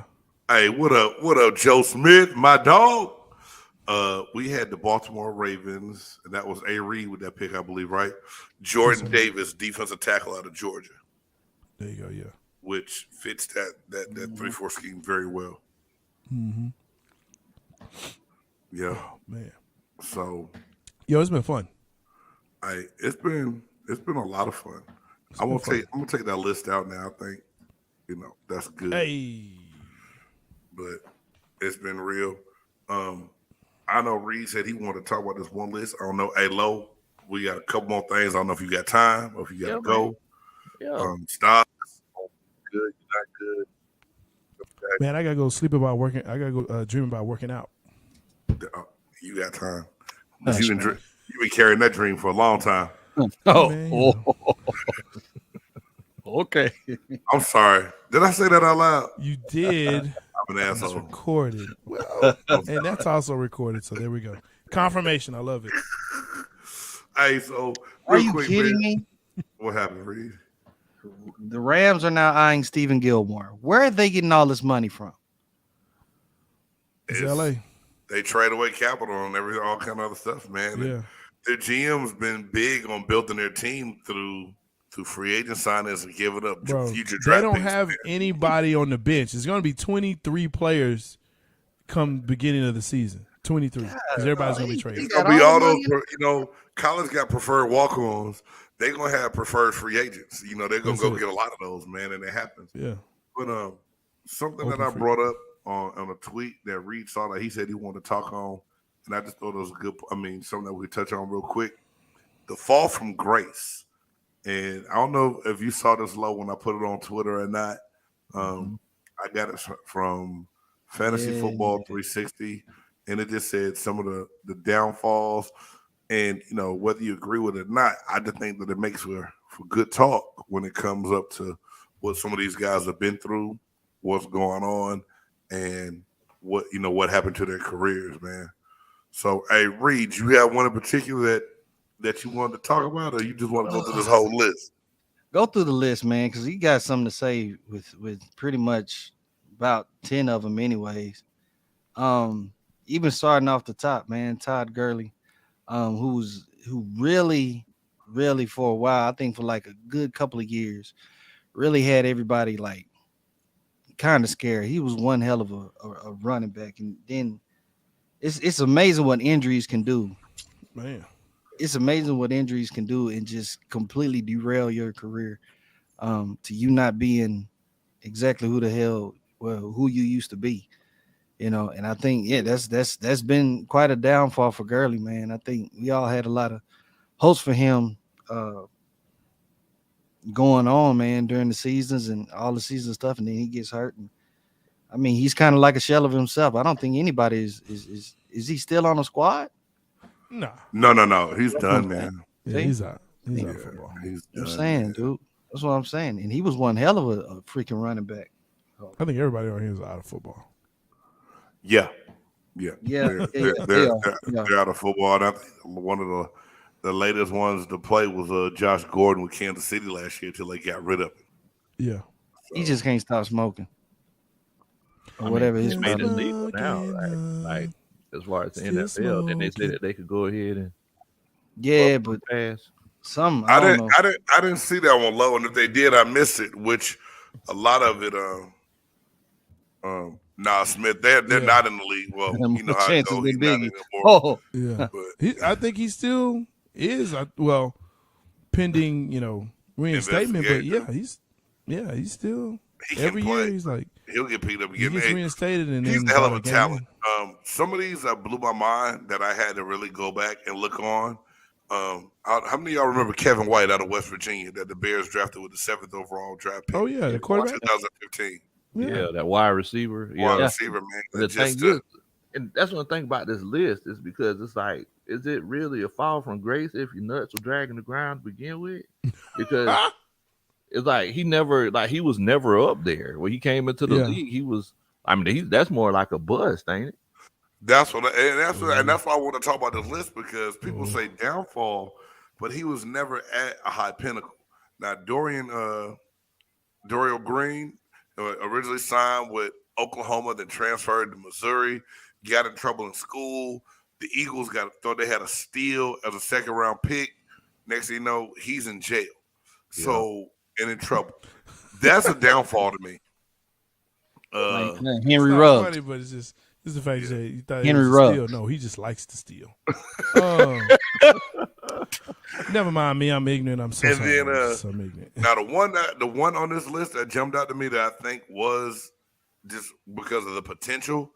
He never did it like Low said. You could almost look at that as a bust, but Justin Blackman, he followed after Dez Bryant at Oklahoma State. Yeah. Everyone said that he was a better receiver than Dez. It should have a better career. And he never got right within the first year in Jacksonville. Who was his quarterback? I don't know. Was it Blake Bortles? Exactly. It doesn't even I don't matter. care if he had Jesus throwing in the ball. He's smoking weed and failing drug tests. If he had Jesus, maybe he would still be playing. But he didn't have Jesus. I'm not messing with you, dog. Both on the field and in his heart. I'll tell you somebody who should be on this list, though. Who's that, Low? Albert Hainsworth. Ooh, there's a name. Now, that was a fall because he did some great things for a while and then just started tap dancing on people's foreheads during the middle of games. I think, he just didn't give a shit no more. Big sugar bear looking ass. Yeah, he just didn't give a damn anymore. Wow. So, I mean, I'm kind of looking at the list like, I mean, was Plaxico really a downfall? I don't think so. He wasn't the same after he shot himself. I mean, but they won he still won a championship. Who would be the same? He shot himself in the leg. That's not even the worst part. You in the club with sweatpants. Like, I'm upset with that. That's what I'm upset with. I can't say nothing, Stocks. I've been in the club sweatpants. No, sir. But Low, that club you're in and the club he was in are two different types of clubs. Look, what, you don't think I could be in the Diddy fancy club, Stocks? That's what it sounds like. No, what I'm saying is, I can't go to the fancy juke joint. He said you was at the juke joint. I've been to the juke joints in South Cac and Georgia, and you can wear sweatpants in there. But we're talking about clubs in New York. I've been to a few clubs in New York, with sweatpants on. Yeah. Okay. I ain't never been, so I can't. That's how. You know what? Buff nerds treat you, Low. No, it's not. I mean, no what's wrong with disrespect. J-Stogs right now, But man. I'm still mad at both of y'all for being in the club in sweatpants. How about that? I guess I was underdressed. I ain't know. Be comfortable with who you are. But if you're in sweatpants and Crocs, what y'all think about Andrew Luck being on this list? He chose to retire. So how is that a downfall? I don't think that's a downfall. That's a situation to me to where Indianapolis wasn't helping him as far as with the old line and stuff like that. That was a guy that was getting lit. Yeah. He was getting lit up. And I feel like Luck was just tired of getting lit. Especially when I think he had a lacerated lung or something like that, like the last season or whatever. Like, it's just a guy Luck was fucking good, bro. Luck was good. Yeah. He was real good as a quarterback. Man, like, he was, man. He was. That dude was intelligent. My thing about Luck is Luck just had privileges that other people didn't have. Like, for example, Big Game James, you were playing in the league. If your daddy played in the league for 15 years, if you get hit a lot, you just get tired of it, you can shut it down. Yeah. You see what I'm saying? But if that's not the case, it's like, I'm going to keep on going out here and try to hit people before they hit me. Right. And it's like, one thing I didn't like about Luck, yes, Luck got hit a lot. I also feel like the media made a lot of excuses for Luck too. Luck could go out there, throw the ball downfield for 50 yards. It's an interception. He'll do it. They'll be like, oh my goodness, it was an interception, but it was basically a punt because it was third down. But somebody else will do it. If Jameis they'll be do like, it, man, you should Horrible have throw. these interceptions, this Yeah, quarterback is throwing. Gosh, Right. this guy.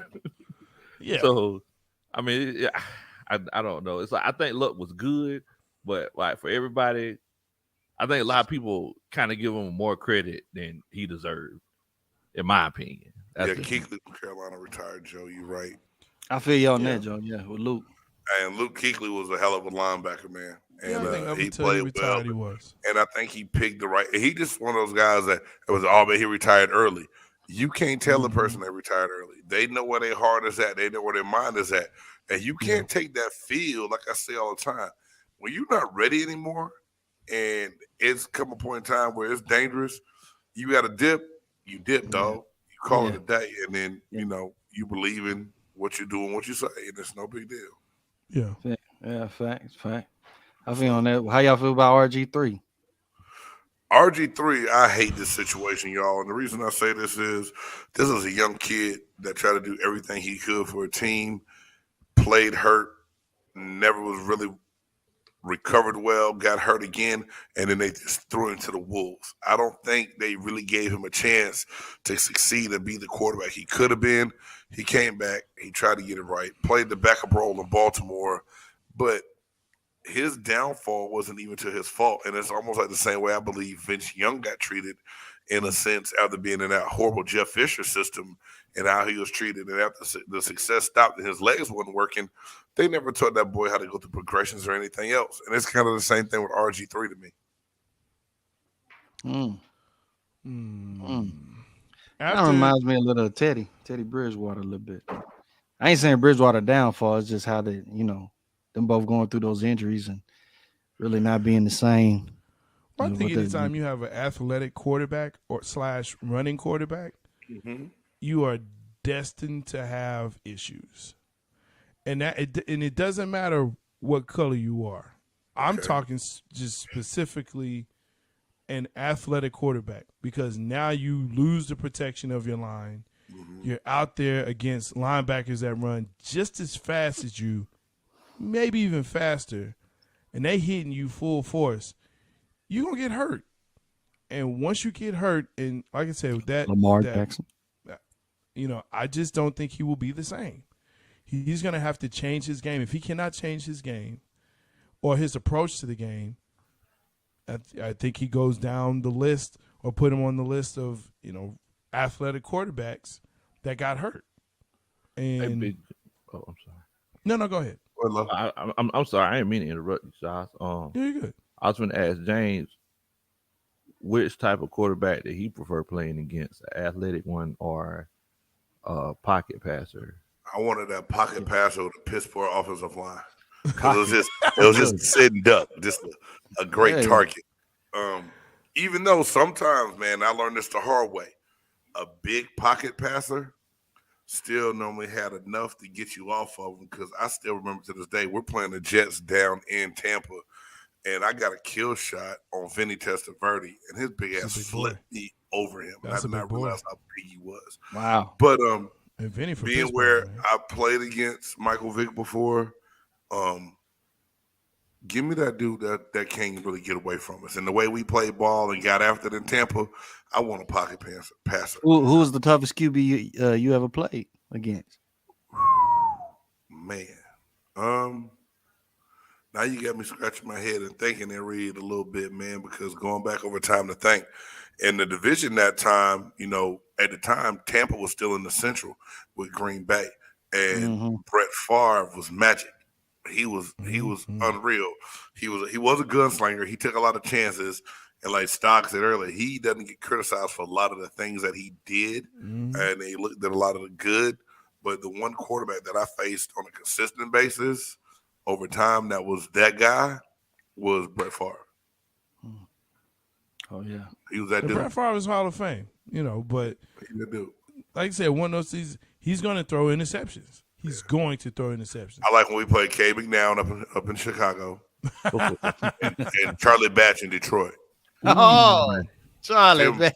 Them was great days, dog. We was about to bust some ass that day. Those were great days, dog. No offense to Charlie. Okay, it is what it is. Easy day. Yeah, offense to no offense to came out. Charlie. Because Don't Charlie best get, I can see. don't get. But Cad McNown deserves to get hit every time they snap the ball. I'm laughing. Don't get J-Stogs talking about the Charlie Wilson concert. Oh my God. An hour this guy sings. I'm sorry. He didn't sing for an hour. He complained for 30 minutes about his knees, and then he kept on singing. I would stop dancing, sit on the stool. They put a stool out for you, bruh. Just sit down. Sit down. It was lovely, dog. It was lovely, man. Big ups I didn't to need his whole discography. I didn't need that, man. He ain't got to sing every song. He needs some songs that weren't even his. That's like when I saw Goody Mob in CeeLo. They had to bring out a couch for CeeLo Green. And he was sitting down on the couch. I'm not mad at that. CeeLo was I sitting on am not mad at that. CeeLo looked like that uncle at the picnic that eat he got a plate, ain't got nothing but ribs. No, because my uncles don't wear what he wears. Well, I'm going back to early CeeLo with the jogging pants and the white beaters. Not CeeLo with like the pink sequins fur coats and stuff, dog. Dude, not even the muumuu, like the whole thing, like the thing, like it was a one piece. I'm really more jealous because I want to wear that to work, but I can't wear that to work because people will look at me. Jay, if you ever put on the muumuu, please take a picture and let me see it, dog. I want the CeeLo muumuu though. No. That's the one. Oh Jesus! I don't even know what that's called. It's not a muumuu. It's something else. Say what? Paint yourself silver like he did. I will not. That boy came out looking like a hood ornament. Everybody ain't capable, man. I'm not hating on that man. Some people just, they comfortable with that. I'm not comfortable with that. Hey, man, one quick question before we get on from this. Yeah. Did anybody ever see Johnny Manziel falling from grace like he did? And I think he was a downfall. But I don't know how much of a chance he got or if anybody even really cares. After the third game, yes. After the third game, I was like, this is not going to end well for you. Because he thought he was fast. And those D linemen and DNs were like, oh, no. Let me show you something, bruh. This ain't college. This here the pros. After the third game, I was like, it's a wrap. That's a guy to me that was just too small to play that damn position, bro. Just way too small to play that position. Yeah, I think he was. I think Kyler Murray's probably. I was about to say you got the Kyler Murrays. Michael Vick wasn't all that big. But he thought he was faster than what he was. I'll say that. And they quickly showed him, no, you're not. And he didn't have a good line. I mean, it was just a bad situation for him, and kind of hated for first round, and especially first 5 picks that go to QBs. You're going to a bad team. You know that. Yeah. So get ready, strap it up, homie. Right. Strap it up, Buttercup. All right. Hey, True that. Well, I know we're running. We've been on here a minute. I don't want to hold up everybody's time. There's one more thing that came up on social media that I saw a picture of, and I said I just had to get you guys' take on it. Hold on. What's wrong? Make sure everyone likes, subscribe, and tackle that bell so you know when Big Game Entertainment is on. That's all. All right. You scared me for a second. I thought I forgot something. You did. Hey, right here. I want to know if y'all agree or disagree with this dude here. So he said the GOAT conversation has officially ended. They were a championship contender in the preseason, and they missed the playoffs. This was historically the worst season in Lakers history. There's no covering that up this time. Last night cemented Jordan's legacy as GOAT. This discussion is over, period. Now, Stephen A. Smith says shut off the GOAT talk between LeBron James and Michael Jordan. What you guys? Hold on, Big Game. Let me say this, okay? Because you're gonna pontificate and all of that. Look, this dude he's clickbait. That's all he is. He's clickbait. That's on the. I don't like Stephen A. Man. He's clickbait. I don't. He is clickbait. I don't like him. I hate he how says he stuff gets to get on people upset. damn black athlete. I ain't trying to say Uncle Tom, but he got some Tomish ways. No. That's the other guy. Who's Jason Whitlock? Whitlock. Oh yeah, Whitlock. Of Hey course. man, I swear to y'all, if I ever see Jason Whitlock in person, I might be fighting on sight. Man, I just need to get him on an MLK. Any MLK in the U.S., I just need him to go there. He's not going to MLK. He him. might go to Dunkin' or KFC. Tell him they got free chicken at MLK. He probably the kind of brother that say he don't eat chicken with bones no more. He only go eat chicken strips. He that kind of black dude. Yeah.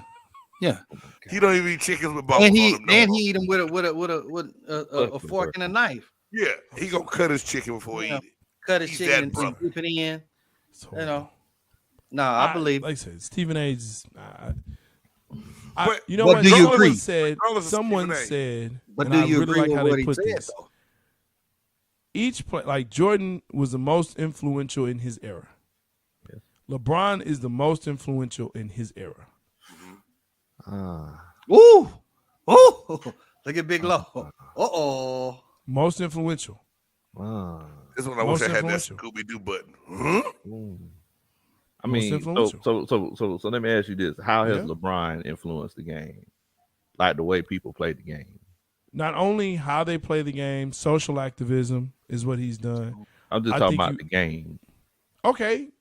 I mean, he really is kind of the first one to bring about, the super team, as it were, as it is today.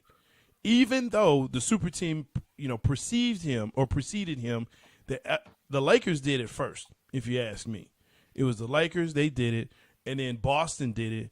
But he did it to a level that it was like, okay, like free agency today was nothing like it was before LeBron had the decision. It was nothing. Like players didn't force teams to say, you finna trade me, and this is who you finna trade me to.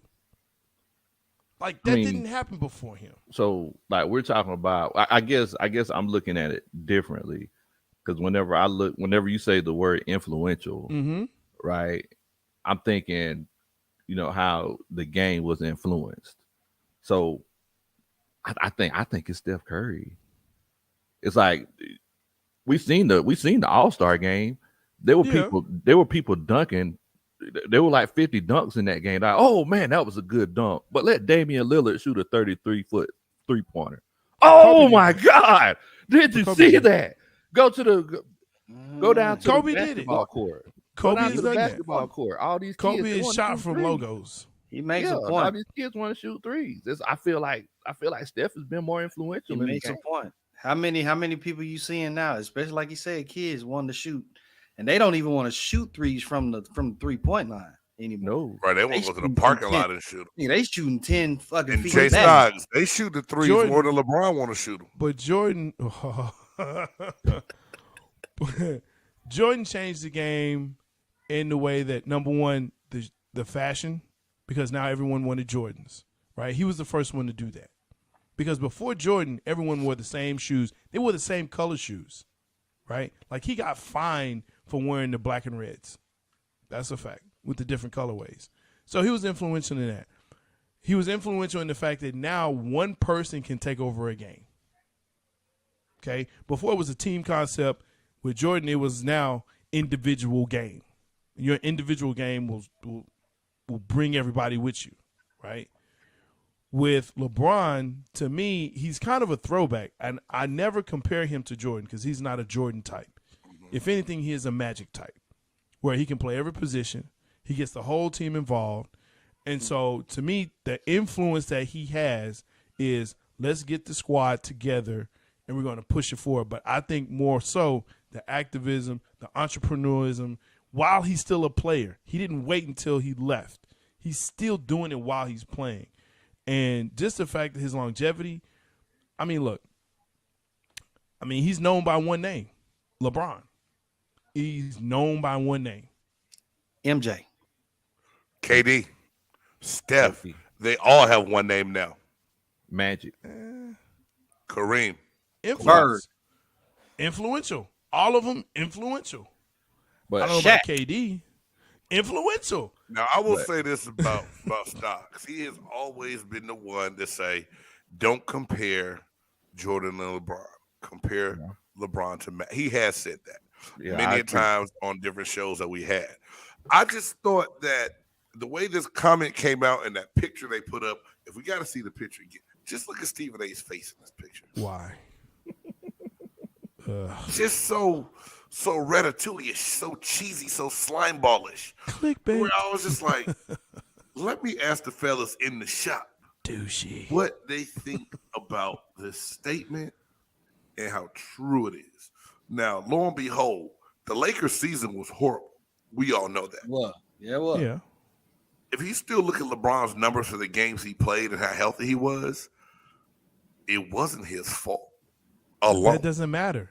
That doesn't matter. But let's consider though, it's like LeBron also has a lot to do with the personnel decisions. That's the part right there. That's the part though, Bang. that is. Bam.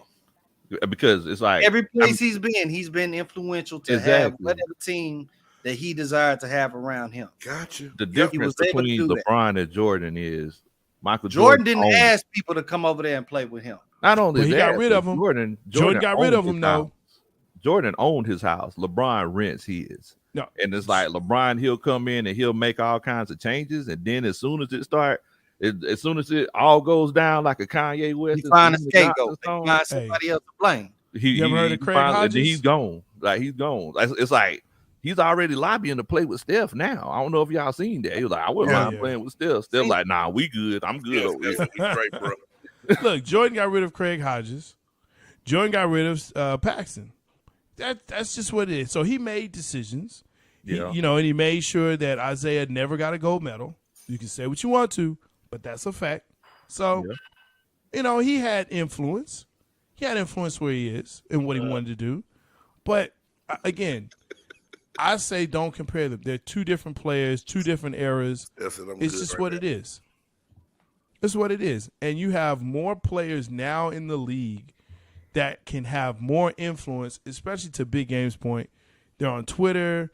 They're on Instagram. They're on more social media. I mean, Jay Morant right now is the hottest thing out there, right? More so than LeBron, more so than Steph. Hey, we need to see if we can get Ja at least one more chain. I don't think he had enough on last night. I think he need one more chain though. What was he? 5 chains now? 6 Man, he's about 10 I don't chains. care. He like he had a Mr. T starter kit on. You know what? But he can play I the pity ball. the fool that dunk on people like that. He can play ball. So, it is what it is. That he can. But I just had to ask that question, man. He's clickbait. Again, hey, man, I want to thank everybody for tuning in and the interaction that we had going on. The first BG Entertainment mock draft. Big Low Country, thank you again, Big Dog, for coming in and helping us do this draft. Man, come back, Big and Low. get things done. Yeah, damn. Appreciate you, Low. And Low, tell them again about your channel. And y'all, if y'all have not seen the shenanigans video on Big Low's channel, hey man, the onion stealing, I was gonna tell you about it, but you will not Don't. appreciate it until you look at it and see it. But Big Low, tell them again where to find you on YouTube, man. Yeah, man. Y'all check me out. Big Low Country Sports. Look, I'm just a country boy, former football coach that just loves to sit around and talk about sports, man. That's what we do. Formerly from down South Georgia, but living up here in the big city of Atlanta now. And Hey. we just trying to keep up with everybody, man. Trying to keep up with everybody. So it's Big Low Country Sports. I'm sorry. It's spelled Kuntry. I didn't realize I was spelling it wrong until I graduated from college. It is. That red clay, baby. Right? It's right. It's right. You're from the country. You're right. Right. For Big Low Country, the musicologist A. Reed, the buff nerd J-Stogs, I'm your man, Big Game James, and you've been in here chilling in the chop shop. Appreciate Dwayne you. Haskins, man. Have a good night. Hey, D. Hass, rest in peace. Real, brother.